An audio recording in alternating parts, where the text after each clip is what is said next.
বাপরে! আজকের ডেটটা কিন্তু আমার মনে থাকবে। কেন বলছি? আগে দেখতে থাকো। সকালে ব্রেকফাস্ট-টেকফাস্ট সেরে ভাবলাম যে একটা শ্যুট করি। অনেকদিন তো ভিডিও শ্যুট করা হয় না আর বাড়িতেও কেউ ছিল না। তো ভিডিও তো শ্যুট করতে আমি বসলাম। ১ম কথা, ১ম থেকে কিছুই আমার সাকসেসফুল হচ্ছিল না। জানি না কেন খুবই নেগেটিভ ফিল হচ্ছিল। কিন্তু এখন বুঝতে পেরেছি যে কেন নেগেটিভ ফিল হচ্ছিল। ১ম এ তো আমার আইলাইনারটা পড়ে গিয়ে এই অবস্থা হলো। তার মধ্যে বাড়িতে কেউ ছিল না। এসছে আমার এটা পিয়ার। আমি এই অবস্থায় কি করে যাব ডেলিভারি ম্যানের আপনি সামনে? সামনেটা রেখে যান, আমি এসে একটু পরে নিয়ে নেবো। হ্যাঁ হ্যাঁ হ্যাঁ হ্যাঁ, ঠিক আছে। আচ্ছা আচ্ছা, ঠিক আছে ঠিক আছে। আমি এইভাবে তোমার সামনে যেতে পারবো না।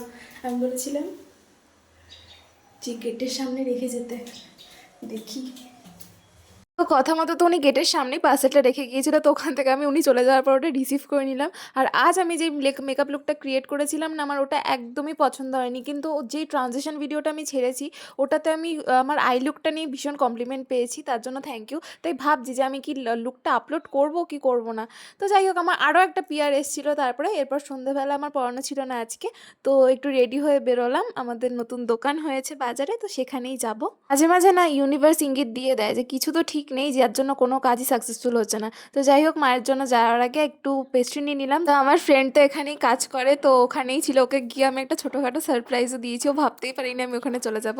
তারপরে ও আমার সাথে একটু বেরিয়েছিল কাজের ফাঁকে, তো আমি ওকে আমাদের দোকানে নিয়ে গেছিলাম। আর এই হচ্ছে কি আমাদের নতুন দোকান।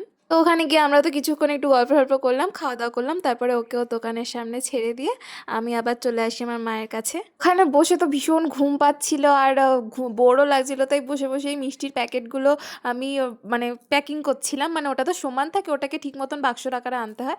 তো যাই হোক, তো এভাবেই কাটলো আজকের দিনটা। তারপর রাতের দিকে আমি আর মা একসাথেই বাড়ি এসেছিলাম। বাড়ি ফেরার সময় একটু আইসক্রিমও খেয়েছিলাম। So yeah, that was it for today. আজ আসি, টাটা।